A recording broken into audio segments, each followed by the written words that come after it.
Hello, my name is Katie Grant, and I'm honored to be speaking to you tonight. I have a tiny little artist living inside my head. I assure you I'm not completely crazy, and there is a reason for me saying so. You see, I came from a very dysfunctional family, and like most children in my situation, I was very angry. At first, I bottled everything up and tried to be a loner. Then the day came in first grade when a girl in my class made the mistake of taking a crayon I was going to use. That's when my mind went red. I grabbed my scissors off my desk and cut off her pigtail. After that, I made it a habit to bottle everything up and let myself erupt at the smallest of things. At one point, my little tirades got quite out of hand. In fact, they became intolerable for my poor second-grade teacher.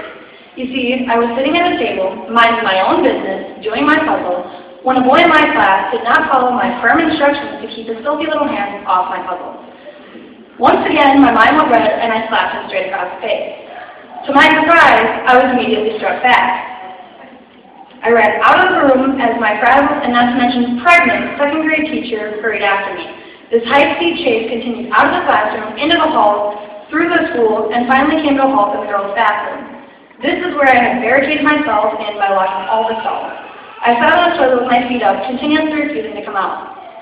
This was the last straw for poor Mrs. Holliday. She called my mom and asked her to keep me home for a week to give her a break.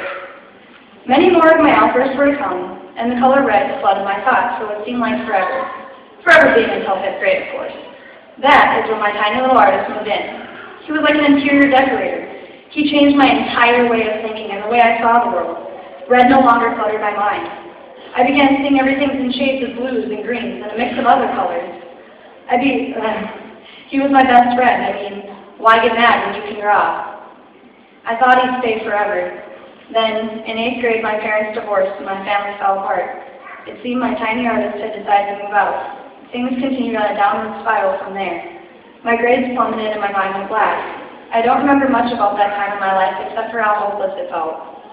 I began having my outbursts again and fighting became my reputation. That is how I ended up here at Ivan Sand Community School. My artist was gone so long that I found no hope in my new school or in my future. To my surprise, it was a much different story. The teachers and classes encouraged me every step of the way, and it wasn't long before my artist moved back in. I began drawing again, and then started new things like painting and sculpting. From this experience, I have gained so much. My life isn't hopeless. Thanks to the teachers, staff, and especially my little artist, I will be attending UND in the fall, where I hope to finish my generals and move on to become a doctor. This whole thing makes me think that maybe my little artist has never left. Maybe the light bulb in his desk light had burned out, and I just need a little help to replace it. In closing, I would like to say a few words to my fellow students and graduates. Today, the first milestone in our lives has been completed. Many of us have completed this milestone with great difficulty and many mistakes along the way.